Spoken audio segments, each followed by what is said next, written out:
The Devil on the Cross is a 1980 novel by Kenyan playwright Ngugi wa Thiong'o. It was originally written in the Gikuyu language titled Kaitani Mutarabaini. This is a novel that was famously written on pieces of tissue paper Ngugi received from the wardens while he was serving time in prison for his political activism. The novel combines allegorical dreams as well as realistic narratives of everyday Kenyan life to explore the corporate involvement in the struggling Kenyan economy. The novel uses surreal elements to study themes such as capitalism, black corruption, neo-colonialism, greed, theft, sexual harassment, exploitation, poverty, and depression. A woman who is named Jacinta Waringa. In the midst of her troubles, she falls pregnant as a result of an affair with a rich, powerful man known as the rich old Ngorika. However, this rich old man rejects and abandons her, leaving her with the responsibility of taking care of the pregnancy and the child on her own. She goes back to secretarial school and finds a job at a construction company. But before long, misfortune comes knocking at her door again. A boss at that company, Ihara, makes advances towards her as well, and Waringa is forced to quit her job. Waringa falls on more hard times as she is unable to pay her rent and is evicted from a one-room apartment by 3 thugs on the orders of her landlord. Waringa, instead of hopeless despair and depression, goes to the railroad track where she intends to commit suicide.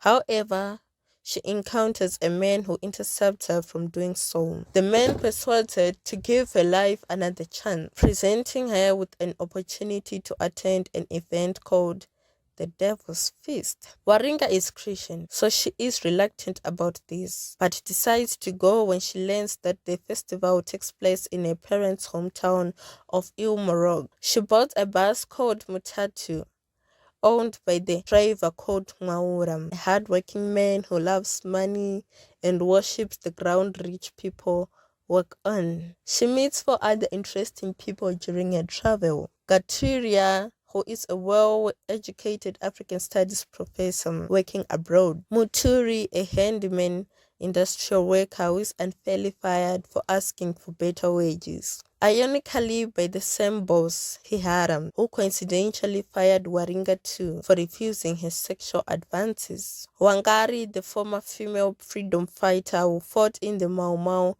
rebellion, assigned by the police to point out the corrupt thieves at the festival for a pardon.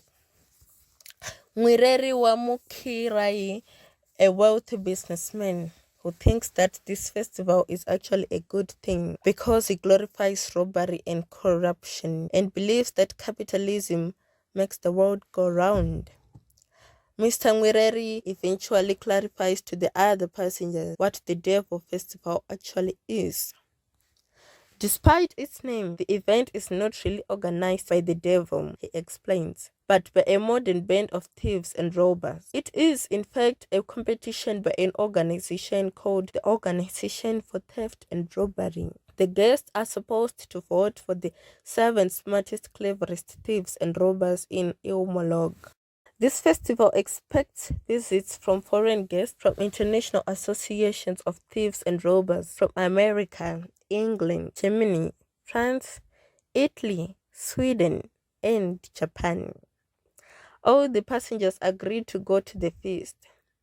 At the festival, Waringa and other passengers witnessed the local Kenyan bourgeoisie who are also members of the Modern Thieves and Robbers organization, each claiming the title of cleverest thief. Each man offers different vindictive capitalist plans to exploit Kenyan workers' labor that leaves them in extreme poverty.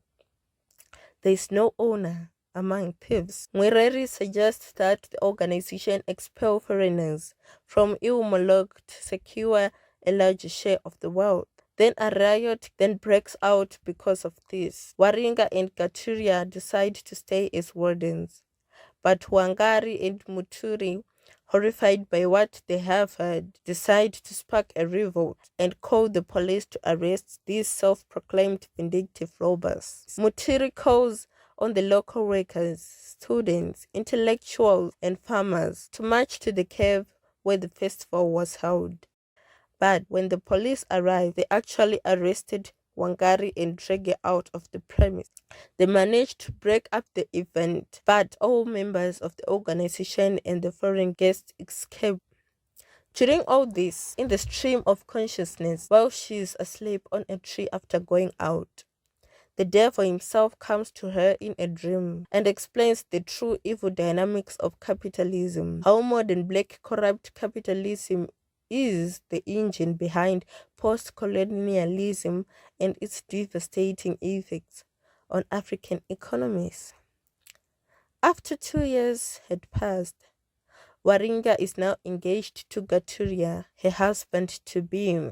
Waringa has also fulfilled her lifelong dream of becoming a factory engineer through her tiresome and expensive education, and now owns an engineering garage. She is now also skilled in arms and a strong believer in Marxism. However, Waringa's old boss Kihara, with the support of American, Germany, and Japanese businessmen, buys the garage Waringa works in, intends to demolish it, and build a hotel for tourists on the site.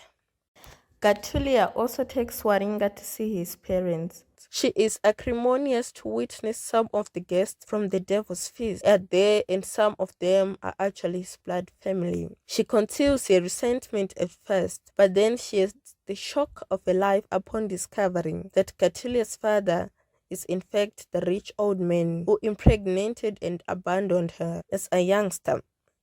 Waringa snaps and launches into a murderous rampage. She angrily shoots Gatulia's father on the side, along a few other guests she knows from the Devil's Festival, to liberate Kenya from these colonial capitalists. If you have an African novel you want to see Dudu summarize, do not hesitate to comment below. Don't forget to subscribe for more original, great Afrocentric content like this. Thanks for watching Mimsy Dudu Summaries.